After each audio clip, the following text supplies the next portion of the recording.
네, 반갑습니다. 네, 일단은 법성계 우리가 지난 시간에 의상스님이 어떤 분이고 법성계가 언제 만들었는지 그런 이야기 정도 지난 시간에 했습니다. 오늘부터는 본격적인 법성계 내용에 들어가는데 일단은 7페이지 표 보시면 이게 법성계입니다. 반야신경보다 짧죠. 반야신경이 260자인가 그렇고 이게 210개니까 반야신경보다 짧은데 어렵기는 반야신경보다 더 어려워요. 많이 어렵습니다. 어려우니까 이해를 못해도 부담을 안 가져도 됩니다. 전혀 부담 가지실 필요가 없습니다. 원래 어려운 거구나.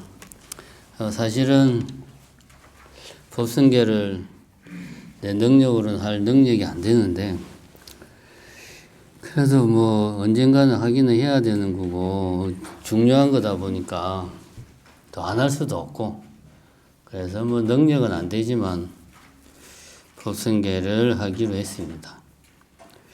여러 책을 참고를 했고요. 근데 사실 전통적인 해설은 보면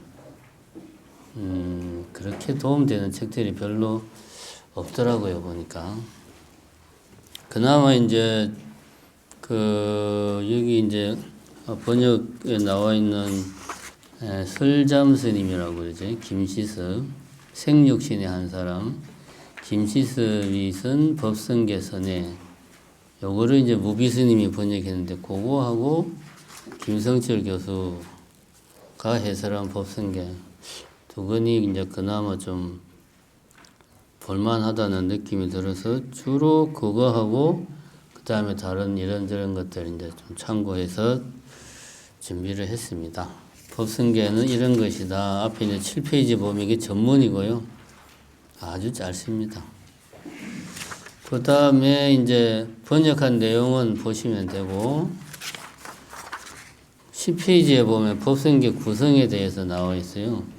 요 구성은 내가 만든 게 아니고 의상스님이 이렇게 만든 거예요. 당신이 책을 쓸 때 처음에 목차를 이렇게 이제 나름대로 정리를 한 겁니다.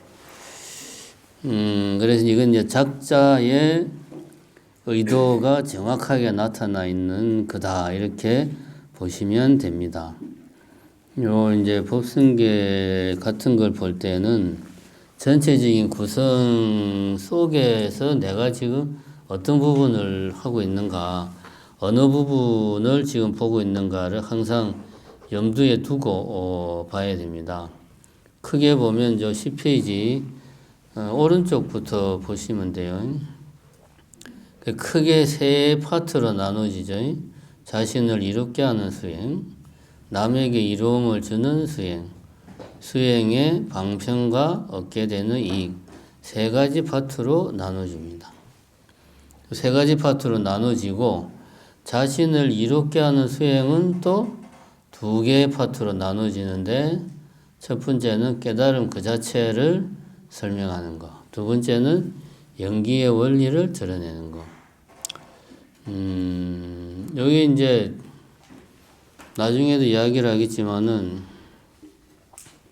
법성계 같은 경우는 이게 흔히 말하는 두 갈식입니다. 먼저 신문기사 같이 신문기사가 보면 이렇게 그 기사 내용의 결론, 핵심을 먼저 딱 헤드라인으로 뽑고 그 다음에 그 내용을 한 두세 줄 정도로 설명하는 걸 넣고 그 다음에 상세한 내용을 넣고 이런 식으로 신문기사를 쓴단 말입니다. 법성계가 철저한 두 갈식입니다. 그래가지고 제일 처음에 나오는 자신을 이롭게 하는 수행하는 파트 법성계에서 이야기하고자 하는 바가 제일 처음에 다 나와요. 그 깨달음 그 자체를 나타내 보임 요 파트 네 구절 안에 법성계에서 하고자 하는 요지가 거기에 다 들어 있습니다. 다들이 있는데 요거를 딱 보고 요 네 구절 중에서도 그러면 이제 우리가 미루어 짐작하기에 법성계는 두 갈식이니까 앞부분에 결론이 나와 있구나. 핵심이 나와 있구나. 그럼 처음 네 구절의 핵심은 어디에 있을까요? 첫 번째 구절에 있죠. 처음 네 구절의 핵심. 그러면 이제 뭐 정리하면은 법성계의 핵심은 법성 원형 무이상이다. 뭐 요렇게 그냥 보면 되는 거죠. 근데 이제 처음 네 구절이 뭐 말인지 모르겠다. 네, 대부분 모릅니다. 무슨 이야기인지. 모르니까 그 다음에 처음 네 구절에 대한 자세한 설명을 그 다음에 하는 거예요. 연기의 원리를 드러냄. 요게 이제 처음 네 구절의 내용이 너무 압축적이니까 저 무슨 말인지 모르겠어요. 그래. 그럼 내가 좀 풀어서 설명해 줄게. 그게 이제 연기의 원리를 드러냄 이 파트입니다. 제목에서 알 수 있듯이 깨달음 그 자체가 뭐냐? 연기의 원리라는 거죠. 그죠? 깨달음 그 자체를 풀어서 설명한 게 연기의 원리잖아요. 여기까지는 쉽죠? 이거는 그냥 있는 그대로 이야기하는 거예요. 딴 생각만 안 하면, 집중해서 딴 생각만 안 하면 어려울 게 없어요. 자, 다시 한번 이거 잘 새겨 들어야 됩니다. 처음 네 구절이 법성계의 핵심 내용이다. 근데 난 핵심 내용이 너무 압축적이라서 모르겠다. 그러면 그런 사람들을 위해서 그 다음에 그 내용을 풀어서 설명한 게 진성심신 극미묘부터 시불보현 대인경까지가 처음 네 구절에 대한 부연 설명이죠. 근데 제목을 연기의 원리를 드러냄이라고 붙인 거 보니까 부연 설명하는 내용이 뭐에 대해서 설명하고 있다? 연기에 대해서 설명하고 있는 거예요. 그럼 부연 설명한 게 연기에 대해서 설명한 거니까 처음 네 구절은 뭐에 대해서 이야기한 거죠? 연기에 대해서 이야기한 거죠. 근데 처음 네 구절 보면 연기 비슷한 말이 하나도 없잖아요. 그죠? 없어요. 근데 처음 네 구절은 어쨌든 미루어 짐작하기에 의상 스님이 이런 목차를 당신이 목차의 제목을 붙이는 거는 다 이유가 있을 거 아니에요. 처음 네 구절은 연기에 대해서 압축적으로 설명을 했구나. 여기서 포인트예요. 대승불교에서는 연기라는 표현을 주로 뭐로 쓴다? 한 글자인데. 공. 그렇지. 대승불교에서는 연기라는 표현보다 두 글자로 하면 공성. 이런 표현을 더 즐겨 쓴다. 왜냐? 연기라고 말을 하면 연기하는 개별적인 요소들을 실체화하는 오류를 범하니까. 그래서 공이라는 표현을 더 즐겨 쓴다. 특히 티베트 불교 같은 경우는 공성을 가장 중시 여기고 있습니다. 그러면 연기는 곧 공이다. 요거를 지금까지 공부한 바탕으로 우리가 알고 있다면 그럼 첫 번째 네 구절은 공에 대해서 설명하고 있구나. 무엇이 공인가? 시작을 법성 원형 무이상으로 시작하잖아요. 그러면 법성은 공하다. 이게 처음 네 구절의 핵심이에요. 저는 지금 내용을 하나도 안 보고 목차만 보고 이야기하고 있죠. 아직 내용이 들어가지도 않았어요. 우리. 목차만 놓고도 전체적인 흐름을 대충 알 수 있습니다. 처음 네 구절에서 법성이라는 게 뭔지는 모르겠지만 어쨌든 공하다 하는 이야기를 하고 있습니다. 그 다음에는 하나, 둘, 셋, 넷, 다섯, 여섯, 일곱 줄 정도에서 거의 반 정도의 분량을 써가지고 공의 원리, 연기의 원리를 설명을 하고 있습니다. 그 다음부터는 쉬워요. 그 다음부터 남에게 이로움을 주는 수행자의 방편과 얻게 되는 이익은 그냥 읽어보면 그렇구나. 내용이 그렇게 어려운 내용이 없습니다. 그 다음부터는. 왜냐하면 중요한 핵심적인 내용은 자신을 이롭게 하는 수행에서 수행을 우리가 수행하는 목적이 뭐고 왜 수행을 하는가에 대해서 앞에 이야기를 했기 때문에 그 다음 능인, 해인, 삼매정부터는 내용이 그렇게 어렵지가 않아요. 그래서 오늘 목표는 처음 4구절까지 하는 게 오늘 목표입니다. 대충 지금까지 이야기한 걸 정리하자면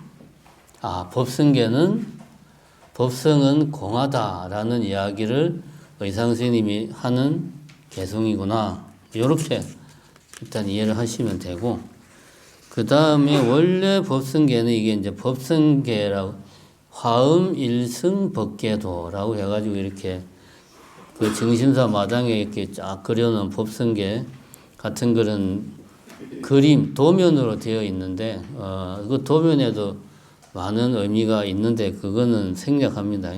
그거까지 하면 시간이 너무 걸리니까. 자, 생략하고, 몇 페이지로 가느냐. 법성 원형 무이상 19페이지로 갑니다. 그 앞에 17페이지의 내용은 뭐 다른 거 아닙니다. 법성계를 왜 공부해야 되나? 내가 좀 깨달음이라는 거에 대해서 좀 관심이 있다. 그러면은 법성계를 공부할 필요가 있다.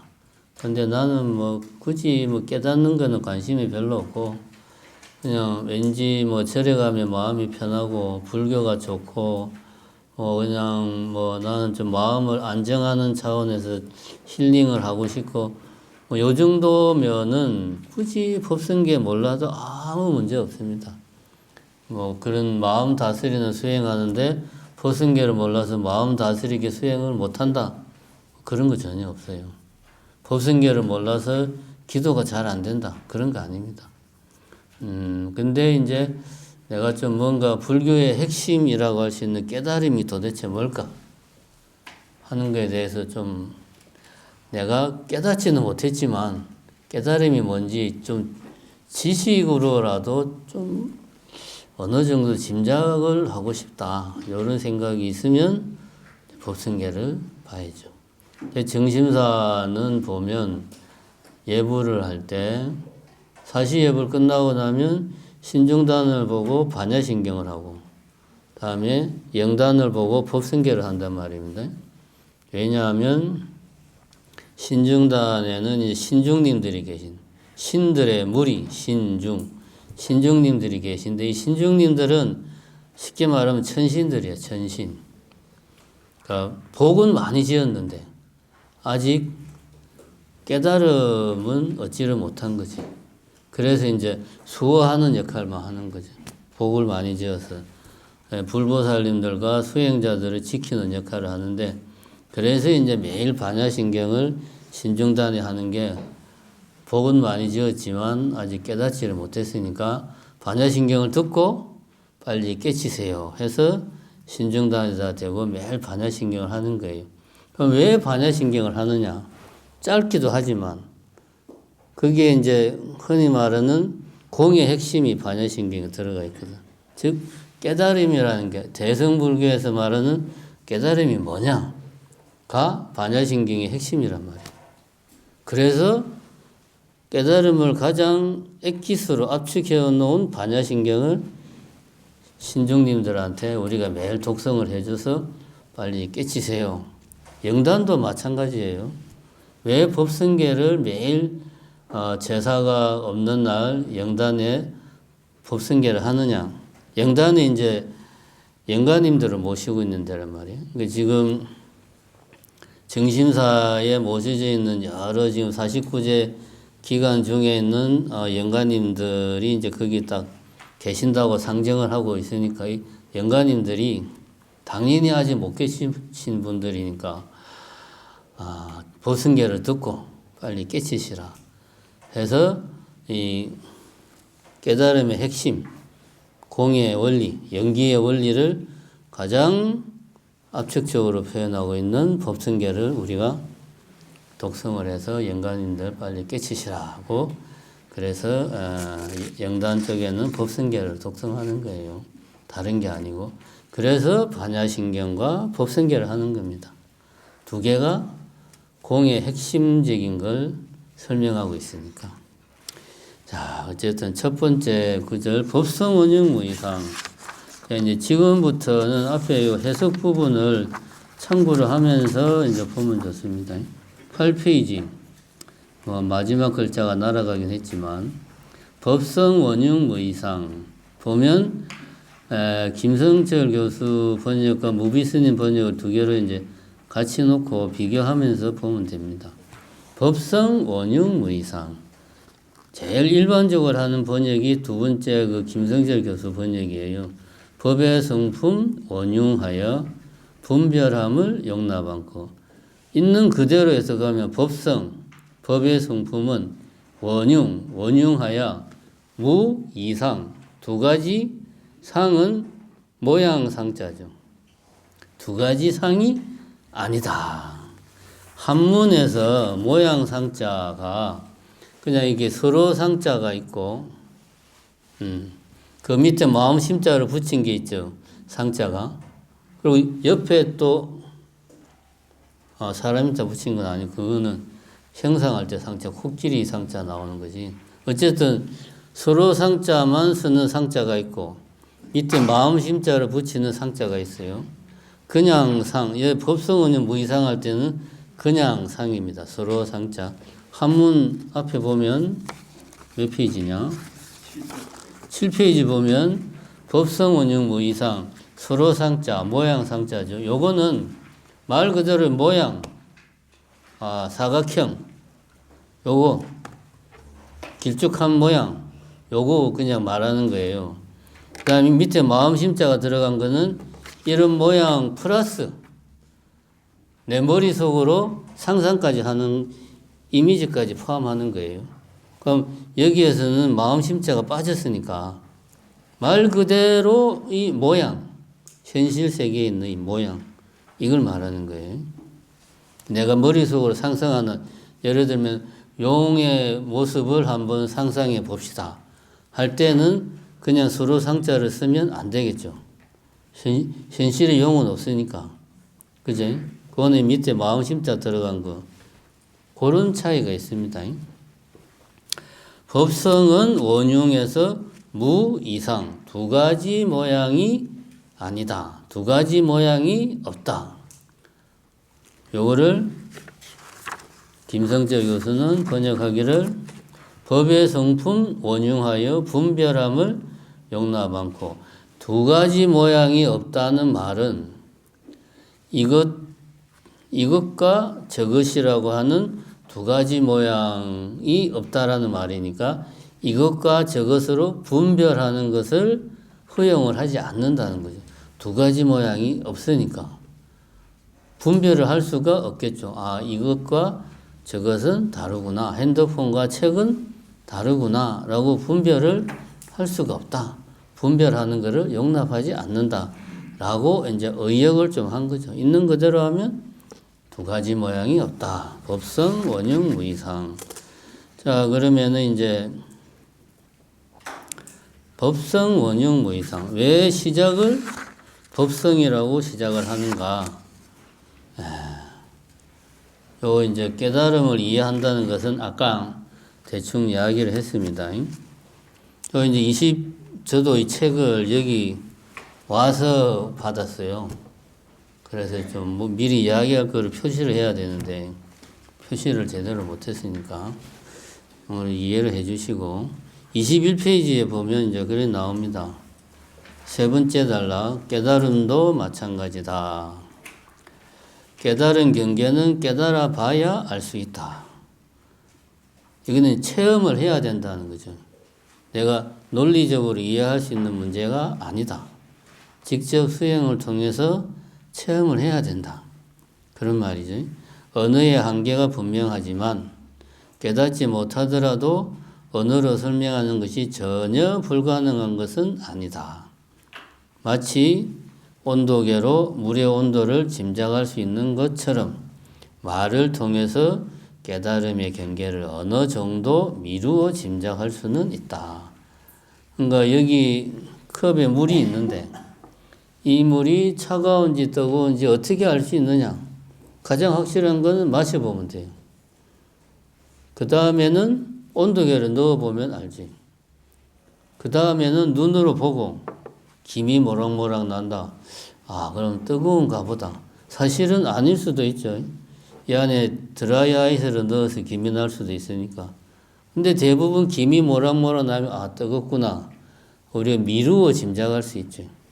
이런 정도를 전혀 모르는 거하고 그래도 좀 아는 거하고는 좀 아는 게 도움이 되지 않겠냐 하는 이야기입니다. 자세한 건 한번 읽어보시면 되고. 자, 법성 원형 무이상.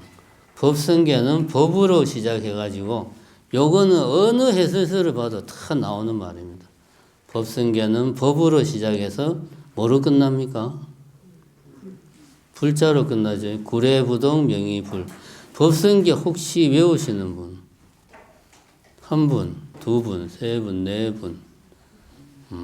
몇 분 안 계시네. 제 법성계를 외운다는 말은 불교에 몸을 담은 지 꽤 된다는 이야기죠. 법성계라는 게 있는지조차 모르는 분들이 아마 더 많을 겁니다. 예, 어쨌든 이제 법자로 시작해서 불자로 끝나요. 법성계가. 예, 그 이야기만 가지고 또 뭐 한참을 이야기하는데 그런 거 다 하면 시간이 없고. 자, 왜 법자로 시작할까? 그 의문을 먼저 이제 우리가 가지고, 그럼 법성계에서 말하는 법이 뭐냐? 사실은 이 법성계 텍스트를 만들면서 제가 원래 만들었던 거에서 한 30% 이상을 다 뺐어요. 왜냐하면 좀 모호한 부분 설명이 내가 봐도 충분히 오해 소지가 있다. 이런 거는 다 빼버렸습니다.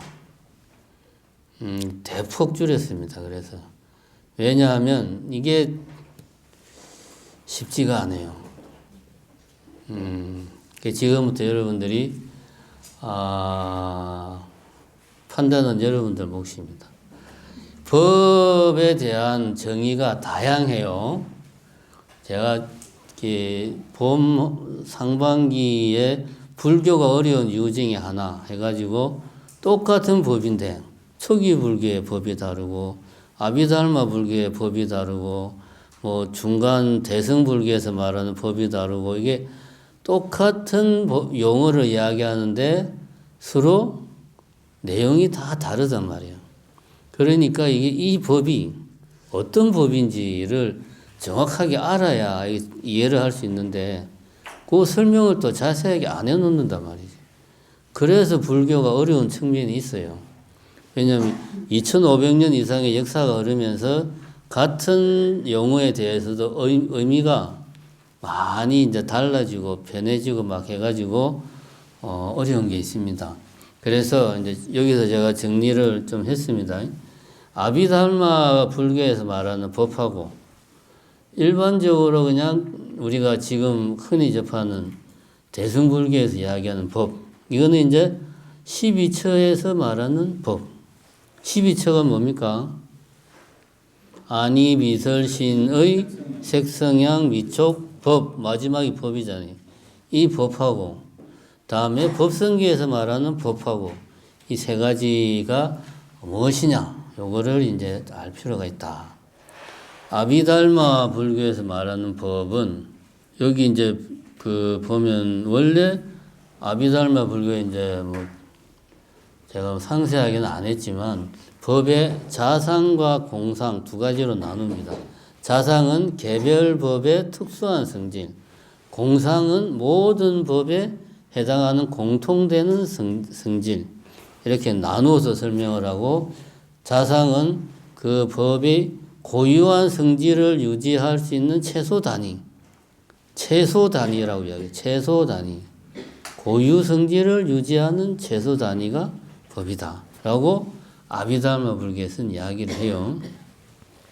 여기 이제 보면은 22페이지 아비달마의 법, 구경법이라고 한다. 아비달마에서는 고유 성질을 가진 것을 법이라고 정의하고 있다. 더 이상, 그래서 아비달마 불교의 법은 고유 성질을 가지고 그 다음에 최소 단위가 돼야 돼. 더 이상 쪼갤 수 없는 최소 단위. 마치 그 화학에서 말하는 원소 같이, 물론 지금은 원소를 더 쪼갤 수 있지만 처음 원소를 발견했을 때를 생각해가지고 원소는 더 이상 쪼갤 수 없는 가장 작은 단위라고 이제 처음에는 생각을 했잖아요. 그런 개념입니다. 마치 그 과학에서 이 자연과학에서 말하는 원자 같은 그런 거죠. 그러니까 여기서 더 쪼개면 고유한 성질이 사라져 버린다. 그게 법이다. 이게 법의 자상. 법의 공상은 모든 법은 무상하다.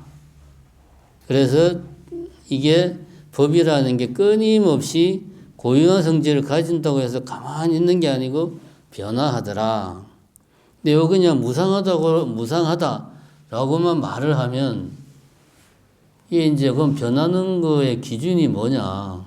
어떻게 어느 정도로 바뀌어야 변하는 거냐? 이게 명확하지가 않으니까 아비달마 불교의 특징은 뭐든지 명확하게 정의 내리는 게 특징이란 말이에요. 그래서 무상도 단위를 만들었어요. 그냥 무상하다가 아니고 찰나라는 단위를 만들었어요. 찰나가 뭐냐? 법이 고유 성질을 가지는 최소한의 시간.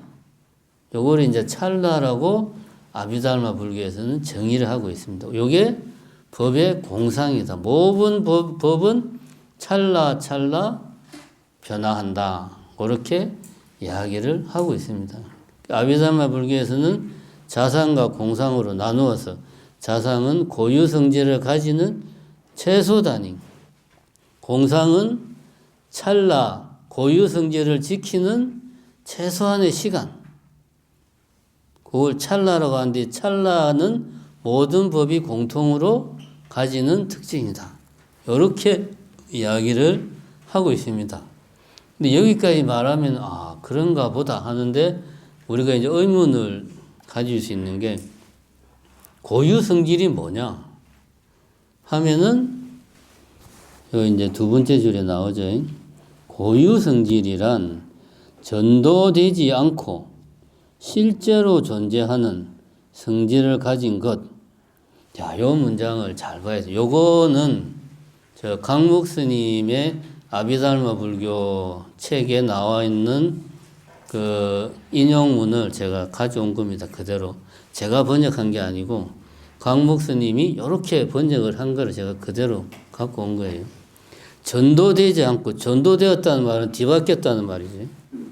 뒤바뀌지 않고 실제로 존재한다. 이게 관념적으로나 개념적으로만 있는 게 아니고 실제로 현실세계에 존재한다. 그게 고유성질이에요. 그럼 요 말은 우리가 이제 머릿속으로 인식을 한 결과 머릿속에 만들어진 그 어떤 상이 아니고 현실에 실제로 존재하는 그 무엇이 되는 거죠. 그러면은 아비달마에서 말하는 법은 이 12처 중에 하나인 법하고는 달라요. 그냥 다른 게 아니고 완전히 다릅니다. 초기 불교의 핵심은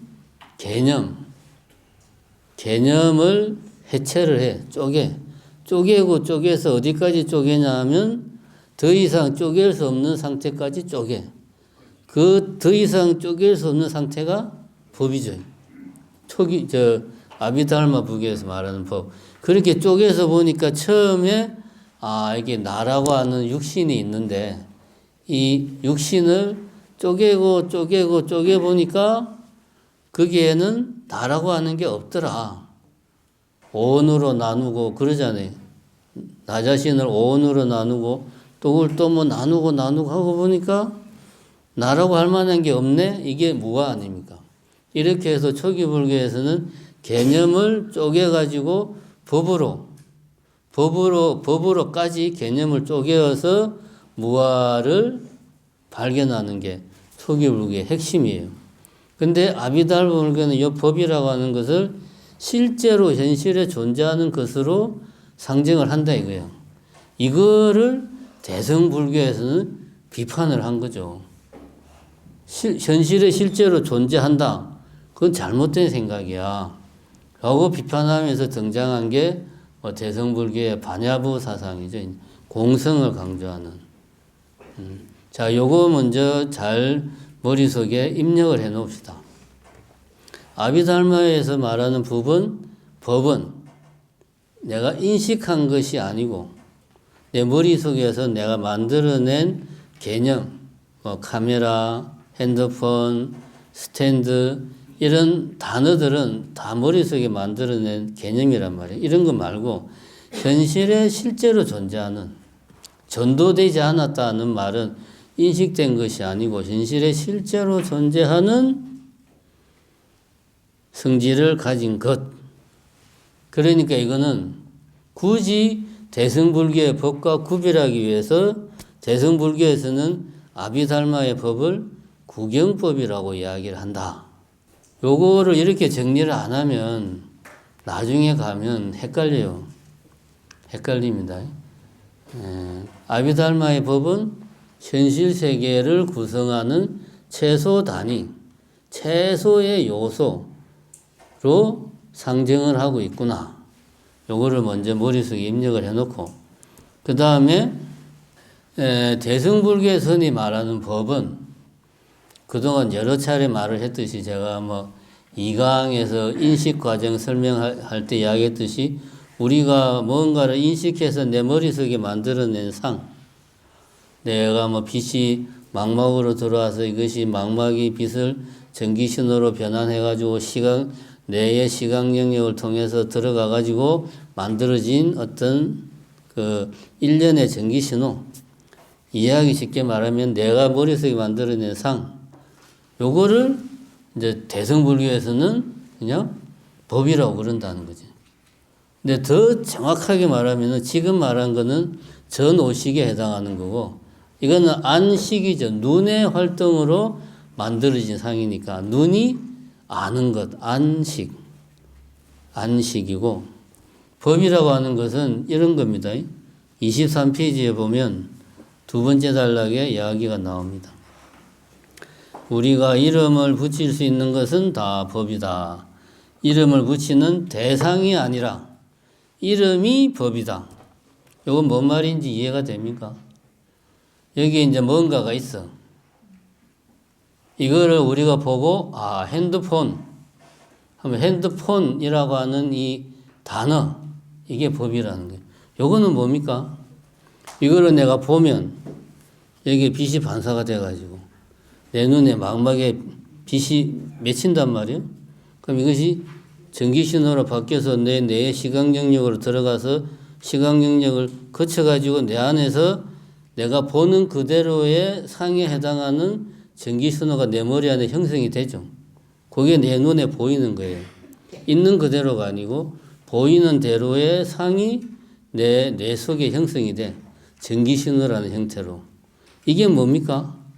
눈이 안다. 한문으로 하면 안식. 소리를 내가 들었다. 그럼 귀가 안다. 이식. 어려운 거 하나도 없어요. 근데 눈이 아는 거니까 의거는 모르죠. 아직까지. 그럼 의거는 이걸 어떻게 아느냐? 눈이 아는 보이는 그대로 만들어진 내 머릿속에 일련의 전기신호, 보이는 그대로니까 안식하고 기존에 내가 가지고 있는 여러 가지 개념들, 핸드폰, 컵, 책, 스탠드 이런 개념하고 대조를 하는 거죠. 대조를 해서 이 지금 내 안에 있는 이 보이는 대로의 이 안식은 핸드폰하고 매칭이 되는구나 라고 누가 판단합니까? 의근이 판단하는 거죠.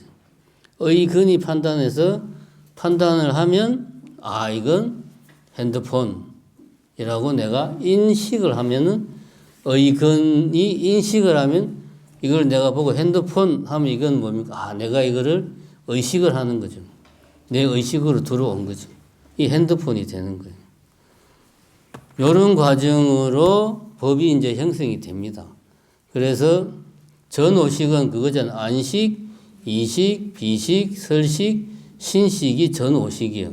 의근이 하는 일은 전오식을 종합을 해가지고 종합된 전오식하고 기존에 있는 법, 개념, 단어 내지는 어떤 기억, 일련의 기억 이런 것들하고 비교하고 대조하고 그 다음에 판단하고 결정해서 이것은 핸드폰이다 라고 의식을 하는 거죠.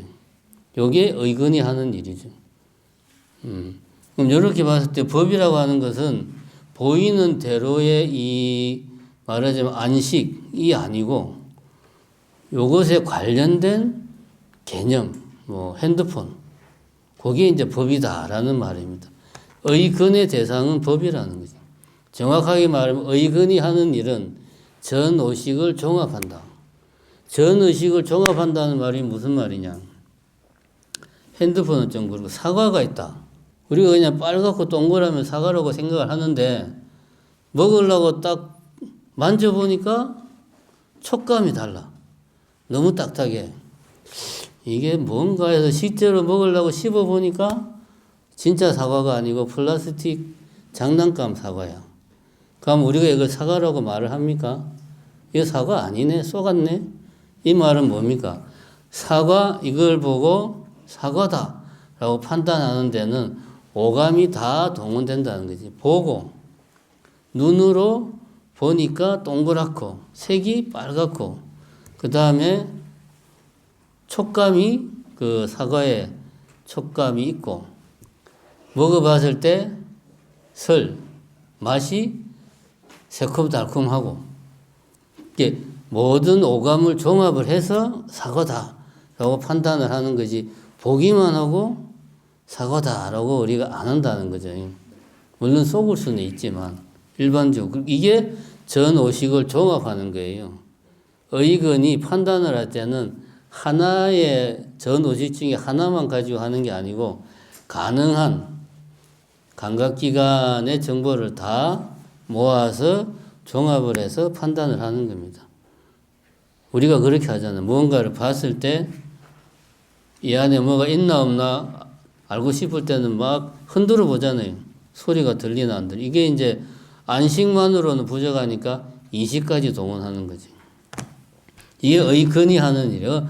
대승불교에서 말하는 법, 12처의 법은 말하자면 개념, 단어, 우리가 계속 지금까지 이야기했던 그런 겁니다. 핸드폰, 시계, 카메라, 컵, 볼펜, 이런 게 다 법이에요. 개념이지. 근데 이게 아비달마 불교에서 보면 이거는 법이 아니에요. 그죠? 그렇잖아요. 핸드폰은 또 이거를 다 쪼갤 수가 있잖아요.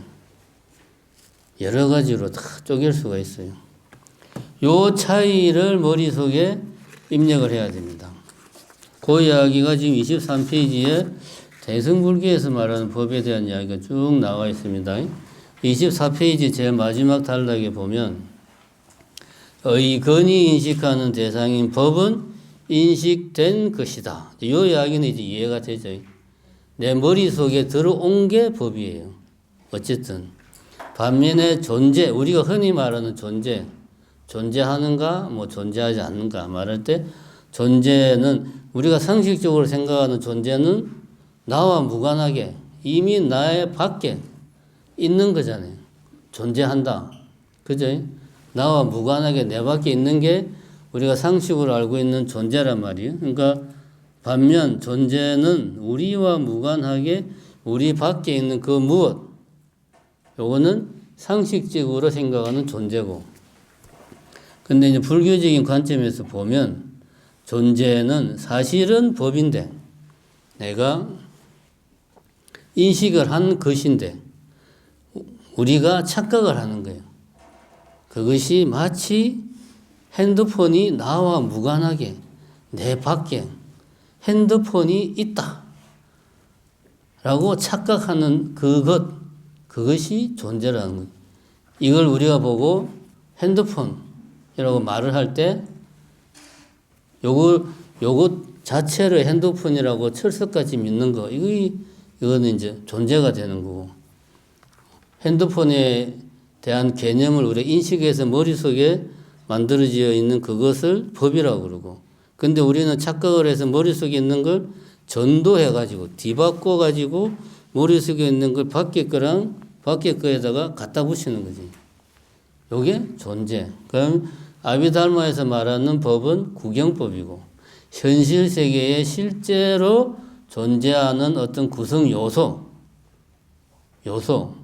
요것도 법이에요. 법의 정의가 청정도론에 보면 10가지로 나와 있어요. 법의 정의가.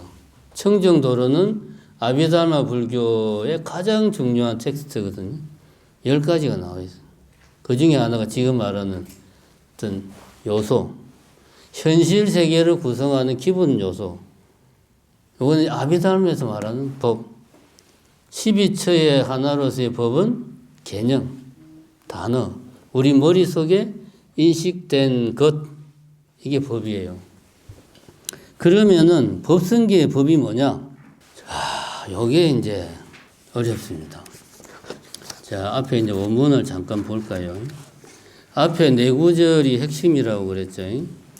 법성 원흉 무이상. 법의 성품, 법의 본성은 원흉에서 두 가지 상이 아니다. 제법 부동 본래적. 제법 모든 법은 부동에서 본래부터 정멸하다, 고요하다. 무명 무상 절일체. 이름도 없고 모양도 없고 일체를 끊었다. 정지소지 비여경. 깨달은 지혜가 아는 바 소지.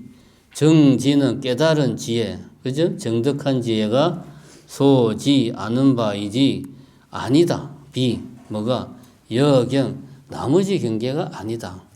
깨달은 사람만이 아는 거지 그 외에 다른 뭔가가 있는 게 아니다.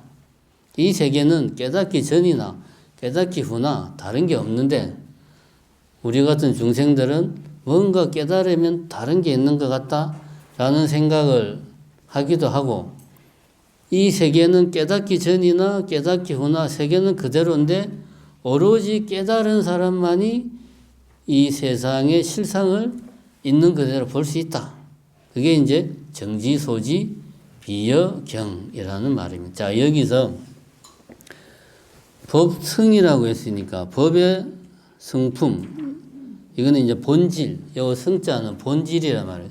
특성, 법이 가지고 있는 특징은 원흉에서 두 가지 상이 아니다. 요거는 법, 이런 뭐 핸드폰, 카메라를 말하는 게 아니고 이런 법들이 가지고 있는 특징이 보니까 원흉하고 무이상하더라 하는 이야기란 말이지.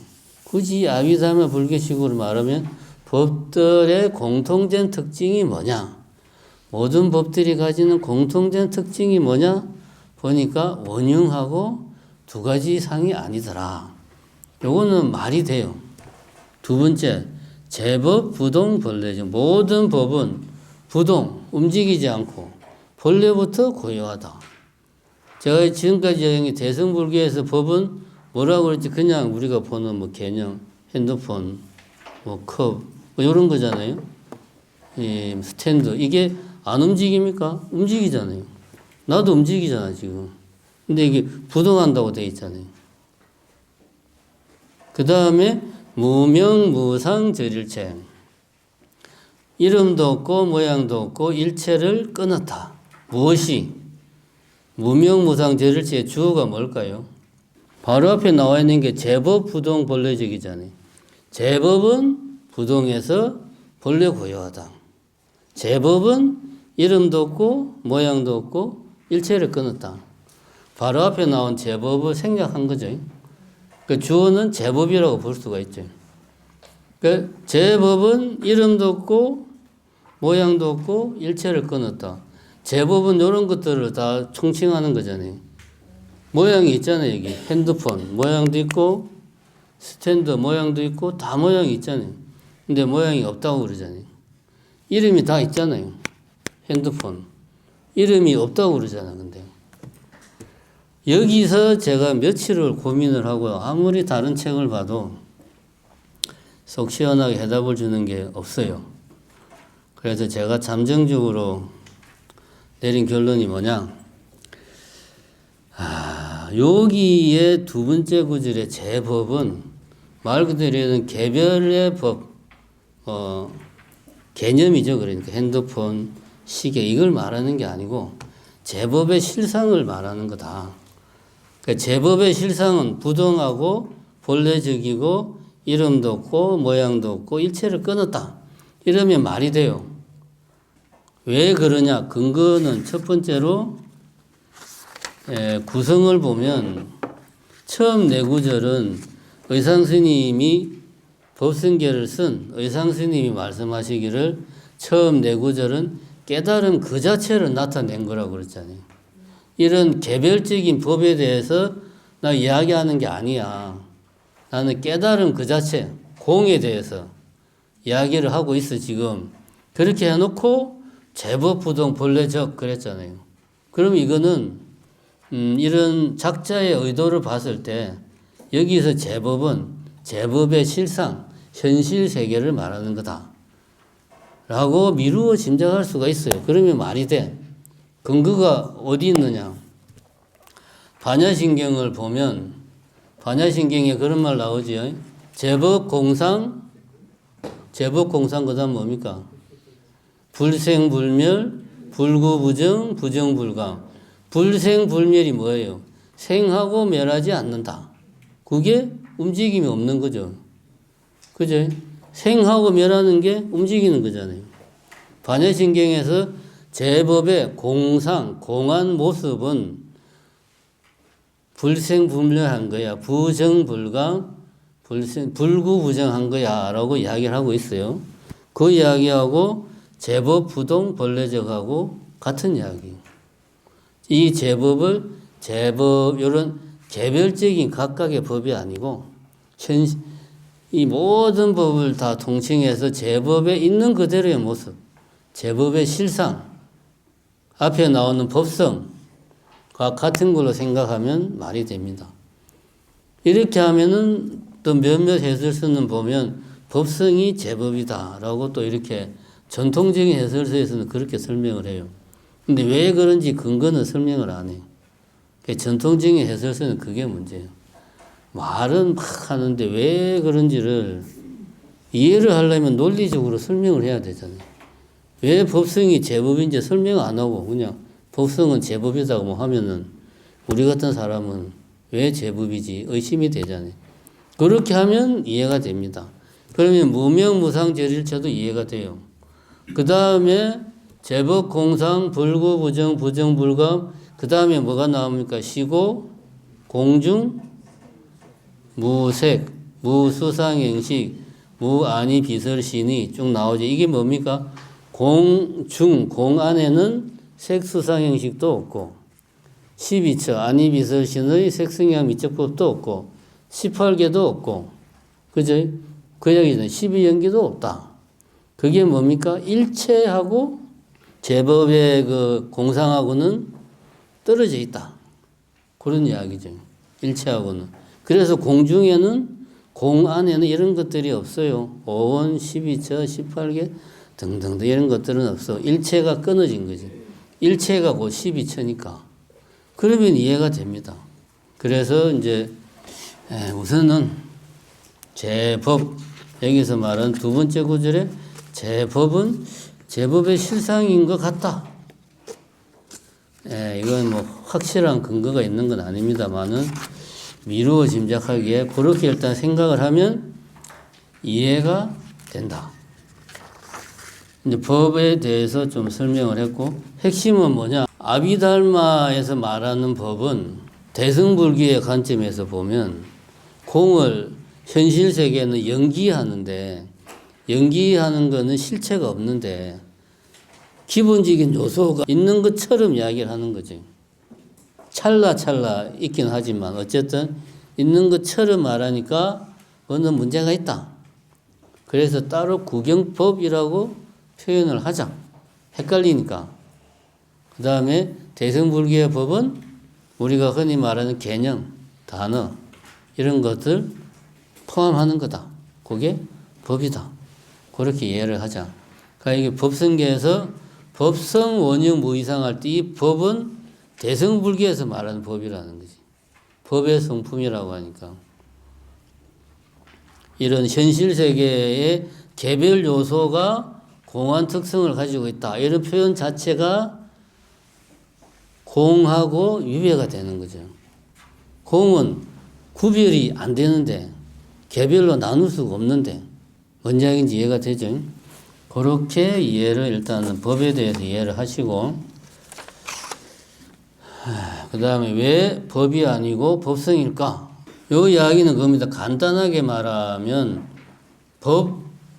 이제 아비달마 불교에서는 함께 공자 써가지고 모든 법이 공통적으로 가지고 있는, 함께 공자, 공통적으로 가지고 있는 성질을 이야기하는 반면에 대성불교에서는 당연히 모든 법이 가지고 있는 공통된 성질을 말하고 그것을 공이라고 이야기해요. 그래서 반야신경에서는 제법공상이라고 말하거든. 반야신경에서 제법공상의 공자는 함께 공자가 아니고 보면 알겠지만 빌공자예요. 제법이 가지고 있는 공한 모습이 어떤 거다. 모든 법은 공통적으로 공한 특징을 가진다. 그런 이야기죠. 그래서 엄밀하게 말하면 공한 특징을 가지니까 모든 법이라는 표현이 사실은 안 맞는 거지. 모든 법이라고 말할 때는 개별적인 법들을 인정을 해야 되잖아요. 개별적인 법들이 모여서 모든 법이 되는 거 아니에요. 그죠? 여기 이 온 세계가 10개의 시계로 온 세상이 구성되어 있다. 가정을 하자. 근데 10개의 시계 중에 하나라도 없으면 이 세계는 어떻게 됩니까? 붕괴가 되는 거죠. 모든이라는 거는 개별을 다 전제해야 있는 거예요. 근데 공은 개별적인 실체를 인정을 안 한단 말이에요. 그래서 함께 공자의 공상을 쓰지를 않고 모든 법들이 가지는 공통된 특징으로서 공이 아니고 현실 세계의 특징이 빌공자, 공하다는 모습을 가지는 거야 라고 이야기를 해서 반야신경에서는 제법 공상이라고 한다는 거죠. 함께 공자를 아니고 빌공자를 써서.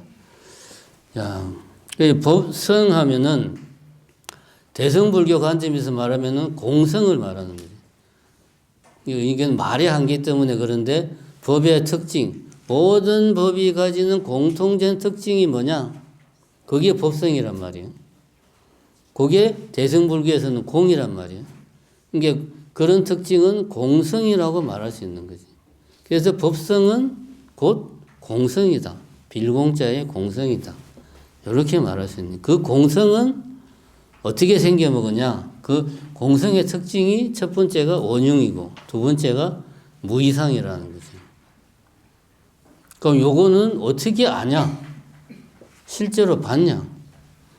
요거는 이제 우리가 저번에 그 유식의 이야기로 하면은 견도위에서 현실 세계를 직관한다고 했으니까 원흉하고 무이상한 상태의 현실 세계를 직관한다는 거죠. 그래가지고 깨달은 사람들이 직관을 해보니까 현실 세계를 다 원흉하고 둘이 아니더라. 그래서 처음에 법성은 원흉하고 무이상이다라고 시작을 하는 거예요. 원흉이라는 말은 말 그대로 원은 원만하다. 못한 게 없다. 뭐가 나면은 어떻게 합니까? 부딪히죠. 뭐가 나면 부딪히는데 원만하면 부딪히는 게 없죠. 다 수용이 되고 다 조화롭고 어울리는 거예요. 이게 원만한 거. 융은 녹을 융자란 말이에요. 다 녹는 거예요. 그러니까 여기 이제 예로 나오는 게 금덩어리 이야기가 나오는데 금으로 뭔가를 만들기 위해서 기존에는 금반지, 금목걸이, 뭐 또 뭐 있냐, 뭐 금송아지, 뭐 이런 것들을 다 모아가지고 용광로에 넣고 녹이면 금덩어리가 되는 거죠, 그냥. 거기에는 금시계도 없고 금팔찌도 없고 금목걸이도 없고 금송아지도 없죠. 그냥 금이죠. 그냥. 이게 융입니다. 융. 이게 융이에요. 근데 이 이야기는 우리가 이런 예를 들 때는 전제가 있죠. 이 세상에는 금도 있고 금 아닌 건 또 있어. 우리는 뭐만 녹였죠? 금만 녹인 거잖아. 근데 만약에 이 세상이 전부 다 금이야. 우리가 보고 듣고 느끼는 모든 게 다 하늘도 금이고 땅도 금이고 날아가는 새도 금이고 진짜 나무도 금이고 쌀도 금이고 다 금이요. 그럴 리는 없지만 그래서 이 모든 금을 다 녹였어. 그럼 이제 하나의 금덩어리가 되죠. 그럼 이걸 우리가 금이라고 할 수가 있냐 이거지. 전부 다 금인데 그전에는 이제 구별이 가능하죠. 핸드폰, 시계, 팔찌 뭐 구별이 되는데 이거를 다 녹여버리면 구별이 안 되잖아요. 그럼 이거를 뭐라고 불러야 돼요? 그냥 금이라고 불러야 돼요. 이 세상이 전부 다 금인데 금이라고 이름 붙이는 것 자체가 의미가 없죠. 금이라고 하려면 이것은 컵이 아니고 금이야. 그 말이잖아요. 이것은 핸드폰이 아니고 금이야. 이런 말인데 핸드폰이 아니고 금이야 해야 되는데 다른 게 아무것도 없어. 금이라는 이름을 붙이는 게 의미가 없죠. 무의미하죠. 그러면은 그거 그냥 한 덩어리에 뭔가만 있는 거지. 여기서 이제 한 걸음 더 나아가서 나도 이 세계의 일부니까 나도 그러면 녹여야죠. 그죠? 그렇잖아요. 나도 녹여야지. 그러면은 이름 붙일 주체도 없죠. 그 이름을 붙일 수도 없고 붙일 주체도 없고 붙일 필요도 없고 붙일 수도 없는 상태가 되는 거죠. 이게 원흉이라는 말이지. 그러니까 이 현실 세계는 이러하다는 거지. 깨달은 사람들이 보니까 뭐라고 이름 붙일 수도 없고 이름 붙일 필요도 없더라. 원흉해서 뭐하다? 무이상, 두 가지 모양이 아니다. 다 녹이니까 금덩어리 하나로 되어버리니까 두 가지 모양이 아니더라. 그 이야기가 원흉이라는 말이지. 요 이야기를 왜 대승불교에서 공을 강조하느냐. 결국 이 이야기는 그거잖아요. 연기는 우리가 상식적으로 알고 있는 연기는 이거 아닙니까? 이것이 있음으로 저것이 있고 이것이 생함으로 저것이 생하고 이것이 멸하니까 저것이 멸하고 여기 이제 우리가 상식적으로 알고 있는 연기법이란 말이에요. 이 연기법이 가능하려면 먼저 이것과 저것이 있어야 되잖아요. 그죠? 근데 이런 생각 자체가 잘못된 거라는 거예요. 연기는 이것과 저것이 있는데 이 두 가지가 어떤 관계를 가지느냐 그런 이야기가 아니라는 것을 강조하기 위해서 이런 원흉하다, 무이상이다 이런 이야기를 계속 하는 거예요. 그래서 공이라는 이야기를 대승불교에서 강조하는 거고 그래서 강조하는 거고 아비달마 불교에서 굳이 법의 공통 모든 법의 공통된 특징을 찰나찰나 변화한다 라고 이야기해서 존재하는 게 아니다라는 근거로 이제 찰나 생멸하니까 이건 존재하는 게 아니야 라고 이야기를 하거든요. 왜 이런 이야기를 하느냐? 부처님은 분명히 무상하다고 이야기했는데 이 아비달마 불교에서 설명을 하려고 하다 보니까 기본 단위를 설정을 해야 되거든. 단위를 설정하면 이게 무상한 게 아니에요. 뭔가가 있어. 그래서 이게 있지만 없다고 이야기하기 위해서 있기는 있는데 있는 게 아니야. 자세히 보면 찰나 생멸하기 때문에 있는 게 아니야 라는 이야기거든요. 근데 이 이야기를 대승에서는 그거 인정할 수 없다. 그거는 있다는 이야기하고 차이가 없다. 그건 당신들은 잘못됐다 라고 이제 대승불교에서 비판을 하는 거죠. 그래서 대승불교에서는 공을 그래서 강조하는 겁니다. 무이상, 두 가지 모양이 없다. 원흉하니까 말 그대로 이해하면 원만해서 다 녹여서 하나로 되어버렸으니까 당연히 두 가지 모양이 없죠. 그리고 이제 공이라는 것 자체가 개별적인 것의 실체를 인정하지 않는 게 공의 가장 핵심이니까 무 이상은 공을 이야기하는 거죠. 두 가지 모양이 없다. 두 가지 모양이 있으려면은 이것과 저것으로 나누어야 되잖아요. 그지? 근데 공은 이런 것 자체가 현실은 그게 아니야 라고 이야기하는 게 공이라는 거죠. 또 이제 설명을 보면 방 이야기가 나오죠. 요거는 이제 사실은 뭐 많이 비유를 드는 예시입니다. 방 이야기는 A라는 사람이 어떤 방에 들어갔는데 A라는 사람은 방이 참 작네, 크네, A는 방이 참 크네 라고 말하는데 똑같은 방을 B는 들어가서 보고 방이 참 작네 라고 말을 하는 거예요. 그럼 이 방은 큰 방인가요? 작은 방인가요? A는 크다고 말했고 B는 작다고 했으니까 이 방은 크기도 하고 작기도 한 방이죠. 이 방의 크기는 크기도 하고 작기도 하다. 반대로 말하면 A는 이 방은 작지 않다라고 말했고 B는 크지 않다라고 말했으니까 반대로 말하면 이 방의 크기는 작지도 않고 크지도 않은 방이에요. 그죠? 말 되죠? A는 이 방을 보기 전에 작은 방을 본 거야. 작은 방을 보고 이 방을 보니까 방이 크네 그런 거고 B는 큰 방을 보고 이 방을 보니까 방이 왜 이렇게 작아 이런 거죠. 그러면 이 크기라고 하는 게 고정되어 있는 크기가 있느냐? 있기도 하고 없기도 하다. 있지도 않고 없지도 않다. 결국 이렇게 이제 표현을 우리가 일반화시킬 수가 있죠. 그럼 이거는 없는 거나 마찬가지죠. 규정할 수가 없는 거죠. 그래서 이 이상 두 가지 모양이 없다.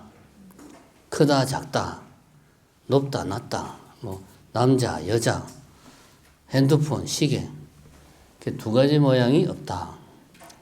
이게 말장난 옛날에 그런 영화도 있었는데 말장난 잘하는 사람들은 그런 말을 많이 써요. 저도 옛날에 많이 썼는데 이 세상은 두 가지 부류의 인간이 있어. 내 말을 잘 듣는 사람과 내 말을 콧등으로도 안 듣는 사람. 너는 후자야. 뭐 이제 너 같은 인간은 살아있을 필요가 없어. 뭐 이런 식으로 이런 식의 이제 말 표현을 쓰는 한때 뭐 영화에도 이런 대사가 많이 나왔는데 이런 식의 표현은 이 모든 것은 우리가 구획을 탁 지을 수 있다. 나눌 수 있다라는 걸 전제를 하고 있는데 공이라는 것은 그런 게 아니라는 거지. 구획을 지을 수가 없다. 세상은 뭐 이것과 이것 아닌 걸로 나눌 수 있다라는 생각 자체가 허용이 안 되는 세계라는 거죠. 현실 세계. 그 이야기 하는 겁니다. 그래서 우리가 방을 예를 들었을 때 우리가 상식적으로 방이 작네 라고 하는 단순한 표현에서도 사실은 그 안에서도 공의 그 논리가 들어가 있다. 크지도 않고 작지도 않고 큰과 동시에 작고 그런 거니까 이건 결국은 있지도 않고 없지도 않다. 그런 말이다. 그게 이제 무이상이다. 이렇게 말을 하는 겁니다. 요거는 꼭 뭐 방 크기만 그런 거냐. 모든 경우에 따지고 보면 다 사실은 우리가 조금만 생각하면 적용이 되는 거라는 거죠. 그 다음에 이제 제법 부동 본래적. 모든 법은 부동에서 본래 정렬하다. 요거 이제 제가 아까 이야기하기를 법이라는 것은 아비달마 불교의 법은 구경법이라고 우리가 일단 좀 표현을 다르게 하는 게 좋겠다. 안 그러면 헷갈리니까. 그 다음에 그냥 법이라고 하는 건 대승불교에서 말하는 법. 우리가 지금 이 하반기 강좌에서 계속 이야기했던 뭐 개념, 단어, 이런 거 법이다. 제법, 부동, 본래적 할 때 이 제법은 이 개별적인 법의 어떤 물리적인 합을 말하는 게 아니고 전체 문맥을 봤을 때는 제법 실상을 말하는 게 아니냐. 그러니까 이 법이 실제로 있는 이 현실 세계라고 생각한다면 이거는 쉽게 이해가 된다. 그런 이야기죠. 그래서 이 제법을 그냥 현실 세계라고 생각을 하자. 현실 세계라고. 그럼 현실 세계는 부동, 움직임도 없고 본래 정멸하다, 고요하다. 움직임이 없으니까 원래 고요하다 이거지. 그럼 왜 이 현실 세계는 움직임이 없는가? 일단은 쉽게 생각하면 그거죠. 움직인다는 것은 제가 여러 번 이야기했지만 정지해 있다라는 걸 전제로 할 때만 우리가 상정할 수 있는 개념이에요. 움직인다는 것은. 그거를 일단 머릿속에 염두에 두고 정지해 있다는 걸 전제를 안 하면 움직인다라고도 말을 할 수가 없어요. 구별이 안 되니까. 그 이야기를 일단 염두에 두고 제가 두 가지 예를 듭니다. 첫 번째는 이제 흔히 많이 드는 게 이제 해능 스님의 네 마음이 움직인다 할 때. 이 이야기는 그거죠. 해능 스님이 이제 내가 법을 펼 때가 됐다 해가지고 이제 속세로 내려오니까 마침 어떤 절에서 법회를 열고 있는데 그때 마침 깃발이 풀려겠어. 스님 둘이 싸우는 거예요. A는 깃발이 움직인다. B는 아니다. 바람이 움직인다. 둘이 막 싸운 거야. 이제 해능 스님이 보고 깃발이 움직이는 것도 아니고 바람이 움직이는 것도 아니다.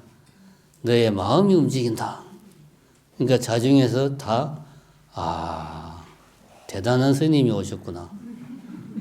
그래서 이제 그때부터 해능 스님이 드디어 이제 전면에 나서게 된 거죠. 유명한 이야기입니다. 이 이야기는 사실 모든 거에 다 적용이 됩니다. 여기 이제 33페이지 두 번째 단락에 보면 물이 있어요. 물을 보고 목이 마르니까 마시면 좋겠다. 누가 생각하는 거죠?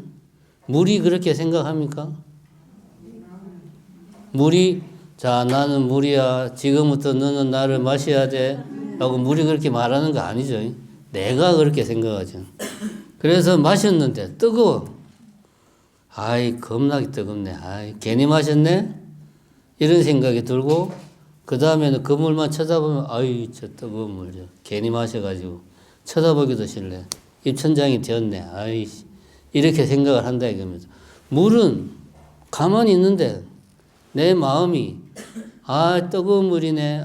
좋아라. 마시고 싶어. 그랬다가 이건 너무 뜨거워. 입천장에 다 되었어. 싫어. 내 마음이 지 혼자 막 움직인다는 거지. 요거는 뭐 쉽게 생각할 수 있는 겁니다. 움직이는 것은 마음이지 현실 세계가 아니다. 요거는 좀만 생각하면 이해가 됩니다. 근데 이제 그게 중요한 게 아니고, 그 다음에 이제 무주 이야기 나오지. 시간에 대한 이야기가 나옵니다.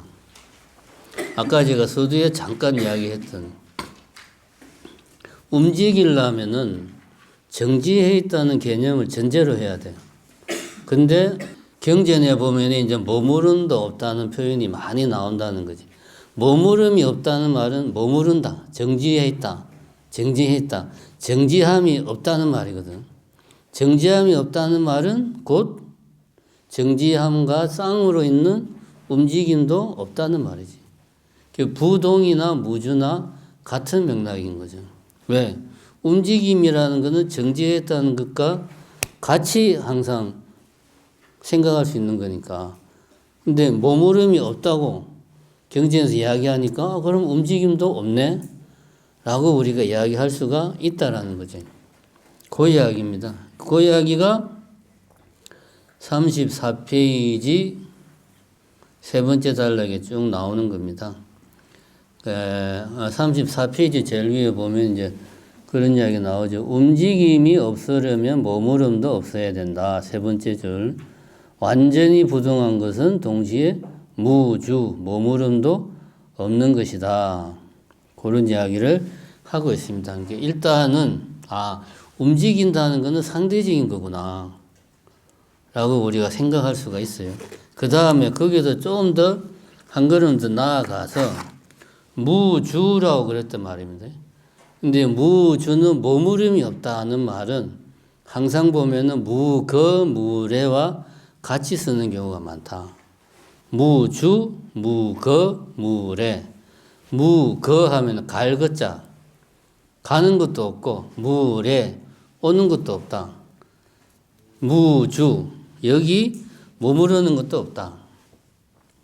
그러니까 내가 거라고 하는 거는 여기 나를 중심으로 해서 멀어져 가는 게 거고, 나를 중심으로 해서 나에게 다가오는 게 레고. 그렇죠.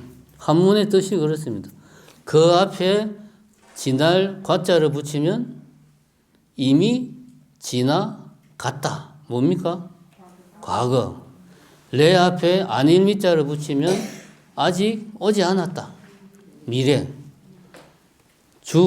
무주 하면은 지금 여기에 머무르는 것도 없다. 무주. 근데 무주니까 지나가버린 것도 없고 다가오는 것도 없는 거지. 역으로 말해서 우리가 이제 생각을 하기에 과거, 이미 지나가버렸다. 그래서 지금 어디에 있지? 라고 그거를 눈으로 확인할 수 있는가? 없죠. 10분 전에 내가 어디에 있어요? 10분 전에 나가 어디에 있어요? 지금 나는, 여기 있는 나는 지금의 나잖아. 그럼 10분 전에 나는 어디 있어요? 없잖아. 여기 있는 내가 지금의 나야. 그럼 10분 전에 나는 어디 있냐고. 어딘가에 있어야 되잖아요. 존재한다면. 근데 가르칠 수가 없죠. 그럼 10분 뒤에 나는 어디 있어요? 역시 가르칠 수가 없죠. 상정할 수가 없어. 과거도 없고 미래도 없으니까 지금도 없는 거예요. 논리적으로 따지고 보면 그렇게 되는 거죠. 우리는 과거, 현재, 미래가 순서대로 이렇게 한 방향으로 쫙 흘러간다고 생각해요. 그지? 과거가 있다는 말은 언젠가 현재의 어느 시점을 그 과거가 지나가 버린 거야. 그러니까 현재가 존재해야 과거도 있죠. 그지? 그런 이야기입니다. 그래서 과거도 없고 미래도 없으면 현재도 없는 거예요. 그리고 지금 현재 내가 과거와 미래를 상정할 수가 없어요. 과거와 미래가 없으니까 현재만 있다고 할 수도 없다 이거지. 그래서 과거, 현재, 미래가 없네? 그럼 이게 뭐지? 하면은 이제 제일 쉽게 생각할 수 있는 게 어떤 세상이 변화하는 것을 설명하기 위한 도구다. 이렇게 일단은 설명할 수가 있고, 시간 자체가 10분이 흘렀네. 변화를 설명하기 위해서 얼마나 빠르게 변했는가를 설명하기 위해서 이 자리에서 1시간 동안 계속 너를 기다리고 있었어. 너 어떻게 사람을 1시간씩이나 기다리게 할 수가 있니? 그러니까 이거는 이제 변화를 표현하기 위해서 뭔가 척도가 필요하잖아요. 그래서 이제 시간이라는 개념을 만들었다.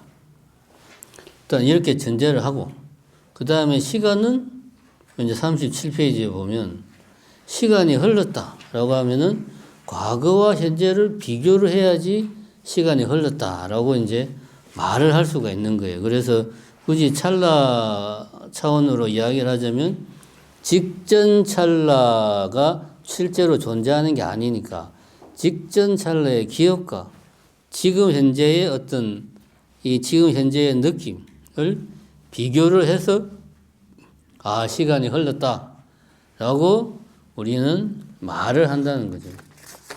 굳이 표현하자면은. 그래도 시간은 비교를 통해서만 시간이 표현된다. 이 말은 뭡니까? 큰 방, 작은 방하고 같은 논리죠. 내가 처음에 큰 방을 보고 그 다음에 이 방을 딱 보니까 방이 작네. 근데 내가 만약에 작은 방을 보고 이 방을 보면 방이 크네. 왜 그렇게 생각을 하느냐? 전에 본 방하고 지금 방하고 비교를 하니까. 시간도 비교를 통해서만 시간이 흘렀다. 시간이 빨리 흘렀다. 이런 표현을 우리가 할 수 있는 거다. 일단 이거를 딱 염두에 두고, 부동이라는 것은 결국 무주하고 같은 맥락이다. 그리고 우리가 좀 더 생각해 보면은 원흉하다고 그랬으니까 무 이상이라고 두 가지 상이 없다고 했으니까 움직이려면 여기에서 저기로 이동을 해야 되잖아요. 내지는 무언가가 이 자리에 가만히 있더라도 이게 변화를 해야 되잖아요. 그럼 이것이 있어야 되잖아요. 이것이 있으려면 다른 것도 이것 아닌 것도 있어야지. 이것만 있으면 이것이라고 말할 수 있나요? 비교 대상이 없으니까 이것이라고 말을 못하지. 세상이 전부 다 금이야. 근데 이걸 보고 금이다 라고 말하는 게 뭔 의미가 있냐 그지? 같은 맥락이지. 그래서 뭐 부동이다, 무주다. 현실 세계의 실제 모습이 그러하다는 거죠. 실제 모습이. 그래서 현실 세계는 움직이는 것도 아니고 원흉한 거다. 그래서 본래 적이다. 본래 고요하다.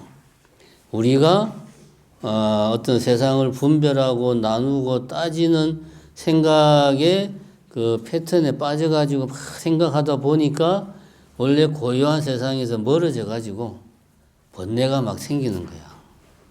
근데 열심히 수행해서 원래 세상에 있는 그들의 모습을 보니까 얘는 그 전이나 지금이나 똑같이 그냥 그대로의 모습이더라. 본래 정멸에 있다. 본래 자리로 돌아가는 게 깨달음이라고 한다면은 본래 자리를 돌아가는 게 정멸이다라는 표현을 쓸 수가 있는 거지. 원래 모습을 확인하는 것. 그게 정멸, 깨닫는 거다. 그래서 본래 적이다. 본래 깨달아 있는 상태야. 네가 지금 뭘 눈에 뭐가 씌어서 못 보는 거지. 그 눈에 씌인 것만 걷어내고 보면 원래 모습이 다 보여. 그게 깨달은 상태야. 그런 이야기죠. 뭔가 새로운 상태가 나타나는 게 아니고 원래 모습을 제대로 보는 거다. 그게 깨닫는 거다. 그래서 본래 정멸하다. 본래 깨달았다. 본래 깨달은 모습이다. 그런 말이지. 무명무상절일제. 제법은 이름도 없고 모양도 없고 일체를 끊었다. 그런 말이지. 이름이 없다라는 거는 여기 이제 먼저 절일체라는 표현 끊었다. 결국 이거는 두 개가 분리되어 있다. 그런 말이지. 끊었다라는 말은 그런 의미라는 겁니다. 그래서 40페이지 세 번째 단락에 보면 그런 말이 나옵니다. 세 번째 줄에 연기하는 현실 세계는 우리에게 보여지는 모습과 다르다. 연기하는 세계는 원흉하고 무이상하다. 일체는 우리가 감각하고 경험하고 인식하는 세계다. 따라서 개념화되고 언어화된 세계다. 법성은 현실 세계에 실제 작동하는 모습이다. 그래서 절일체, 현실 세계의 모습은 우리가 언어화하고 개념화해서 우리 머릿속에 만들어낸 그 세계와는 모양이 다르다는 거지.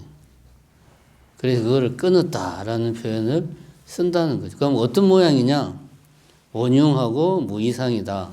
그 정도로밖에 말로는 설명할 수가 없다. 그럼 이걸 어떻게 확인해야 되냐? 수행을 통해서 내가 직접 직관을 해야 되는 거죠. 수행을 통해서. 그 이야기가 40페이지 이야기고, 그 다음에 법성 41페이지, 법성은 원흉하고 무이상이고 부동하고 본래적이다. 우리가 경험하는 세계, 눈으로 보고 귀로 듣고 코로 냄새 맡는 세계는 일상적으로 경험하듯 끊임없이 변하고 고통스럽다. 이렇게 다르다는 건 이해가 되는데 무엇이 어떻게 다르다는 거냐?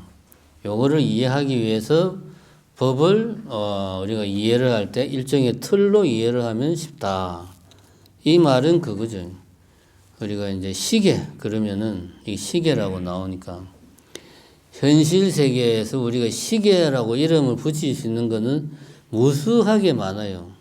벽시계, 손목시계, 전자시계, 태엽으로 가는 시계, 낡은 시계, 고장난 시계, 사람이 직접 만든 시계, 공장에서 만든 시계, 뭐 5만 가지 시계들이 많아요. 그걸 다 우리는 통틀어서 시계라고 말을 하는 거죠. 왜냐하면 우리 머릿속에 제가 이야기했는지 모르겠는데 일종의 붕어빵을 찍어내는 붕어빵 틀이 있는 거야.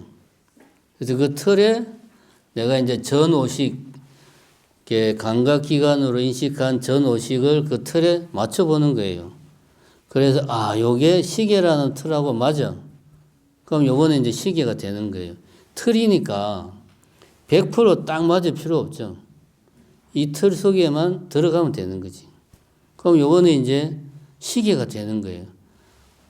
벽시계든 손목시계든 뭐 하여튼 시계라는 틀에만 맞으면 시계가 되는 거예요. 그래서 개념으로서의 시계는 시계 하나인데 물론 이제 나라마다 표현은 다를 수 있죠. 와치라고 쓸 수도 있고 시계라고 할 수도 있고 클락이라고 할 표현은 다른데 현실의 시계는 무수히 많아.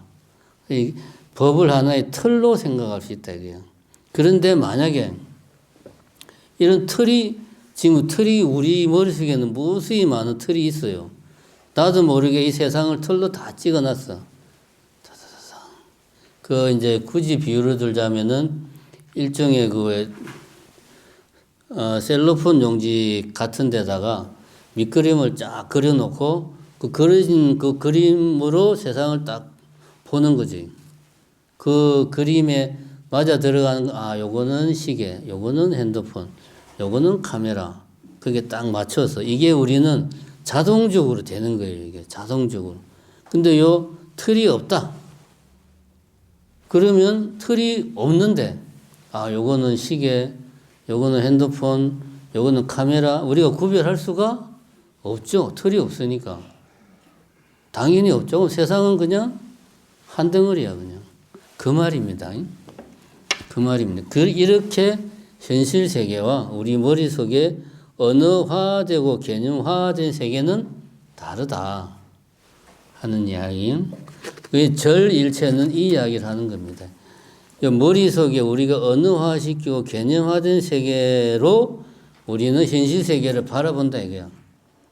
근데 이거를 걷어내면 일체, 머릿속에 있는 일체하고 현실 세계를 자꾸 현실 세계에다가 머릿속에 있는 일체를 갖다 대지 말고 걷어내고 보면 있는 그대로가 보인다. 근데 모양이 다르더라. 그런 이야기죠. 아까 말했듯이 어떤 그 투명한 셀로폰 용지에다가 어떤 이렇게 윤곽선을 쫙 그려놓고 거기를 딱 그거를 대놓고 세상을 보는 거하고 그냥 이렇게 보는 거하고 차이를 생각하면 되겠다. 그게 절일체다. 그렇게 이해하시고 무명 여기 나오는 설명은 그런 겁니다. 나는 이 나라고 해서 그런데 이 편의상 나는 대한불교 조계종 성적상으로는 스님이고 우리 엄마한테는 아들이고 조카한테는 삼촌이고 내가 식당에 가면 손님이고 그죠? 그렇게 이제 나에 대한 여러 가지 이름들이 있어요. 하나만 있는 게 아니죠. 그죠? 그 이야기입니다. 내가 하나만 있는 게 아니야. 내 안에는 스님도 있고, 조카도 있고, 삼촌도 있고, 손님도 있고, 또 뭐도 있냐. 뭐, 길거리를 지나가면 행인도 되고, 나에 대한 이름이 여러 가지가 많아요. 이게 극단적으로 하면은 모든 이름을 나에게 다 적용시킬 수가 있다.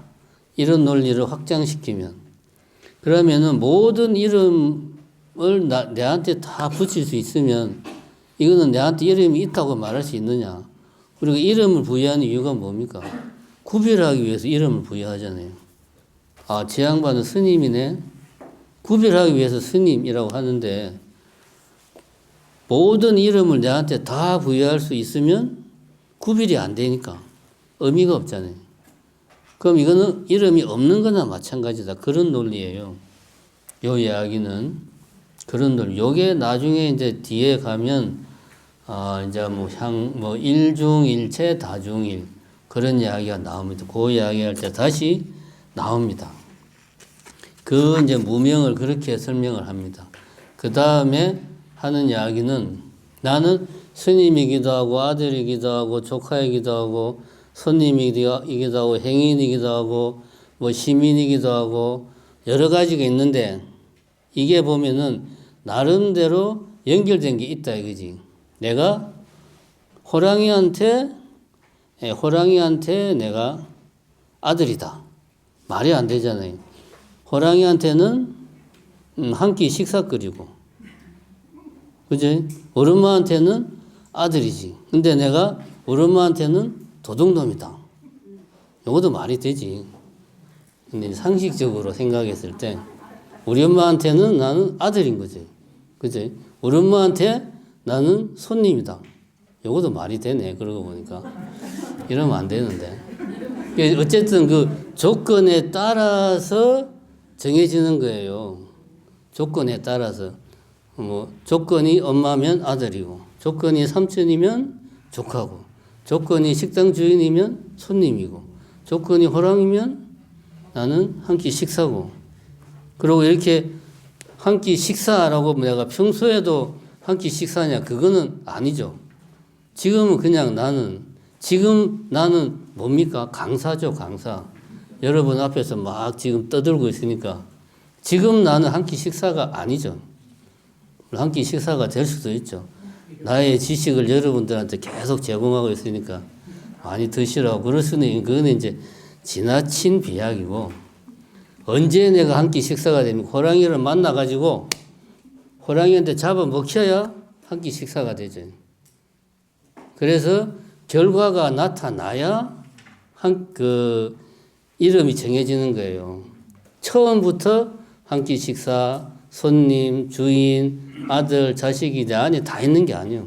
결과가 일정한 조건이 만나서 결과가 생겨야 그에 부합하는 이름이 드러나는 거죠.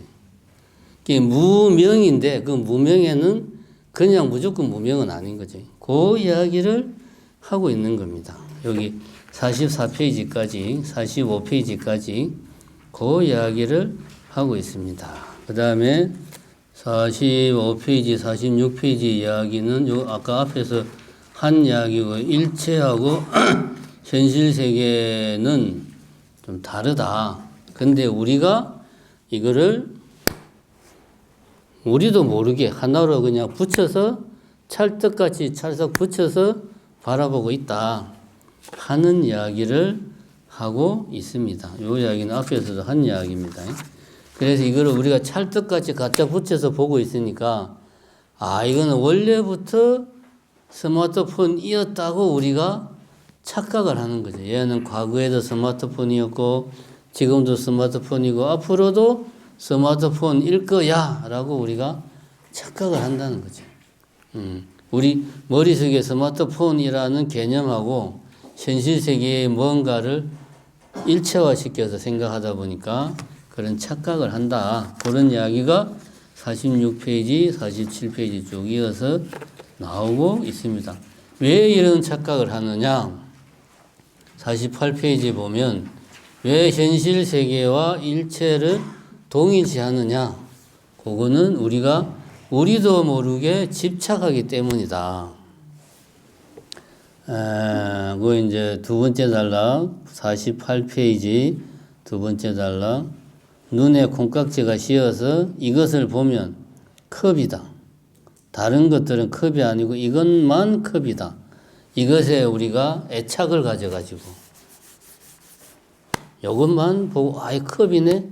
보는 순간 이것에 대한 애착 때문에 그렇게 한다. 마치 젊은 남녀가 처음에 눈에 뭐가 씌었을 때는 자기 애인밖에 눈에 안 보이는 거예요. 다른 사람들은 눈에 안 들어와. 그럼 다른 사람들이 없느냐? 아니죠.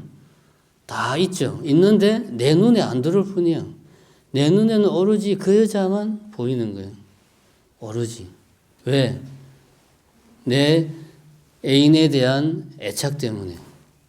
그래서 예를 들어 핸드폰을 본다. 그럼 이걸 본다면 보는 순간 다른 건 눈에 안 들어오고 여기에 내 머릿속에 있는 핸드폰이라는 개념하고 찰떡궁합으로 갖다 붙여서 이거를 핸드폰이라고 우리가 생각을 한다. 이런 거는 아주 뿌리 깊은 애착이죠. 뿌리 깊은 집착. 요거를 반야신경에서 뭐라 그럽니까? 전도몽상이라고 그러지. 원래는 머릿속에 있는 개념인데 여기에 있는 걸로 우리가 뒤집어서 생각한다는 거죠. 무상도 뭐 비슷한 이야기입니다. 여기 이제 컵, 요 책에 나온 이야기는 그거지. 이건 아주 쉬운 예입니다. 컵을 위에서 이렇게 보면 동그랗게 생겼는데 모양이 동그란데 눈에 바짝 대고 보면 마른 먹골로 생겼죠. 이렇게 대고 보면. 그죠? 모양이 다르죠. 여기서 보면 큰 원인데 밑에서 보면 원이 두 개로 보이죠. 작은 원, 큰 원 이렇게 보면 모양이 어디서 보느냐에 따라서 모양이 달라. 그럼 어떤 게 이 컵의 진짜 모양이냐? 이 컵의 본질적인 모양이냐? 그런 게 있어요? 엄밀하게 따지면 없지. 보는 각도에 따라 다 다르고 누가 보냐에 따라서 뭐 해상도라든가 선명한 정도라든가 색깔이 다 다를 거 아니에요. 이게 어느 게 이 컵의 모양이라고 딱 정해진 게 없지. 그게 무상이죠. 이렇게 조금만 생각해 보면 정해진 모양이 없다. 현실이 그래요. 어려운 이야기 하나도 없어요. 그 다음에 여기 이제 뭐 개념도 이제 그런 거라는 거죠. 올라간다, 내려간다 하는 것도 그 비슷한 이야기다. 여기 이제 예를 든 게 그거 아닙니까? 49페이지에 신호대기에 걸려 있는데 이런 경험들 운전하시는 분들은 분명히 있을 겁니다. 신호대기를 하고 있는데 잠깐 딴 생각을 했어. 딴 생각을 하고 있는데 나는 분명히 신호대기를 하고 있는데 내 차가 갑자기 앞으로 막 가는 거야 그냥. 깜짝 놀래가지고 그러면 이제 차가 꽉 부딪히니까 사고 나니까 나도 모르게 브레이크를 꽉 밟는 거지. 브레이크를 밟고 있는데 꽉 정신 차리고 보니까 내 차가 앞으로 가는 게 아니고 신호가 이제 바뀌어가지고 맞는데 지금 설명하다 보니까 하여튼 그런 경험 있잖아요. 그지? 나는 가만히 있고 옆차가 움직이니까 내 차가 반대로 가는 걸 착각해가지고 아, 내 차가 뒤로 가는 건가? 그런 경험 있죠. 그냥 놀래가지고 브레이크 막 밟고 보니까 신호 바뀌었네. 그래가지고 이제 그런지 그게 이제 같은 맥락이죠. 나는 가만히 있는데 내가 착각한 거죠. 내가 움직이는 걸로 옆차의 움직임을 보고 사실은 옆차가 움직였는데 내 차가 움직인 걸로 착각하는 거죠. 움직임이라는 것도 이게 정해진 게 없다는 말이죠. 절대적인 올라간다, 뭐 절대적으로 내려간다, 고정된 게 없다는 거죠. 같은 맥락으로 이게 뭐 어떤 모양뿐만 아니고 모든 게 딱 정해진 게 없다. 그런 이야기죠. 이게 무명무상 절일체. 뭐가? 현실 세계가 그렇더라.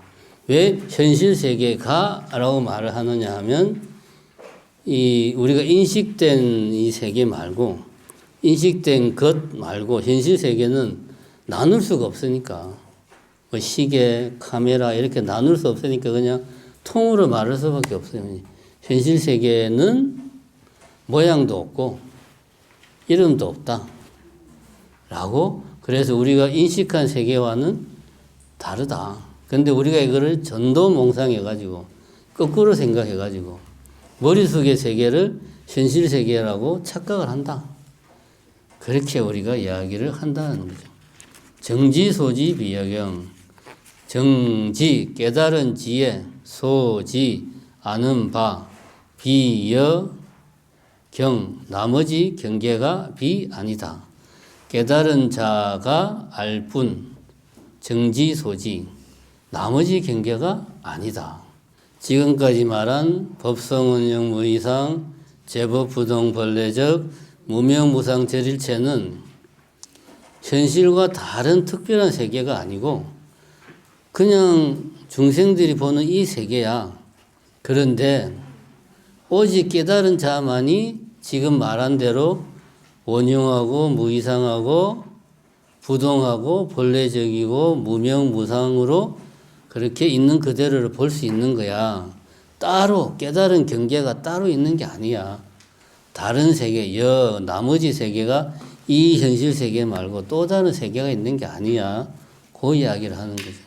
그러니까 요 의상 스님이 내가 지금까지 한 이야기는 네가 깨달아야지 경험할 수 있는 거지 깨닫지 못하면 경험 못해. 그런데 이게 다른 세계냐? 그건 아니야. 네가 지금 시꺼먼 선글라스를 쓰고 세상을 보니까 세상이 이상하게 보일 뿐이야. 그 선글라스를 벗어. 그 이야기를 하는 거죠. 벗으면 세상은 뭐 내가 선글라스 쓰고 볼 때나 벗고 볼 때나 세상은 달라진 게 없어. 깨달으면 네가 네 손으로 선글라스를 벗는 거고 못 깨달으면 계속 쓰고 있는 거야. 그런 이야기죠. 굳이 표현하면 깨달음이라는 것은 일종의 생각의 감옥을 깨트리는 거다. 그렇게 우리가 표현을 할 수 있습니다. 그 누가 만들었냐? 내가 만든 거죠. 100% 내가 만든 건 아니죠.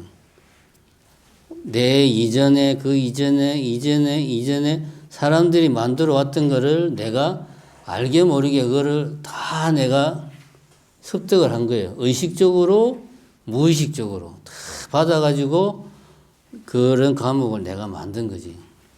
순수하게 내가 만든 것보다 오히려 오랜 역사 속에서 만들어졌던 거를 나도 모르게 의식적, 무의식적으로 습득해서 만든 부분이 훨씬 더 많죠. 그런 생각의 감옥을 깨트리는 게 깨닫는 거다. 그래서 여기 이제 매트릭스 이야기하는 것도 영화 매트릭스 이야기하는 것도 세상을 이원론적으로 보지 마라. 중생들의 세계가 따로 있고 부처의 세계가 따로 있는 게 아니고 깨달으면 이 세계가 부처의 세계고 못 깨달으면 이 세계가 중생의 세계다.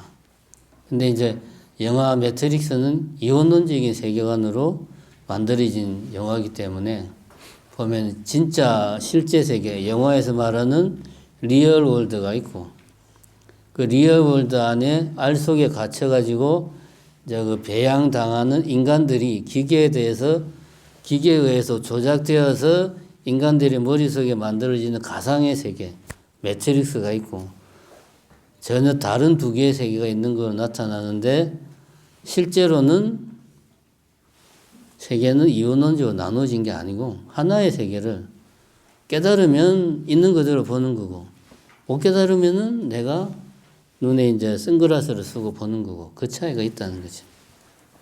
그 이야기를 하고 있습니다. 그래서 지금까지 내가 한 이야기는 네가 깨달아야지만 경험할 수 있다 하는 이야기를 하고 있는 거지. 이건 논리적으로 이해한다고 되는 게 아니다. 그런 이야기죠. 여기까지는 사실은 반야신경의 내용하고 본질적으로 다른 게 별로 없어요. 돌아가셔서 반야신경을 다시 한번 더 보시면 크게 다른 건 없습니다. 근데 이제 요 다음에 반야신경은 연기에 대해서 설명은 안 했거든요. 근데 이제 보승계는 요 다음에 이제 연기는 어떤 거다 라는 거를 이제 다음에 이제 설명을 하고 있는 거예요. 그거 이제 다음 시간에 할까. 수고하셨습니다. 네.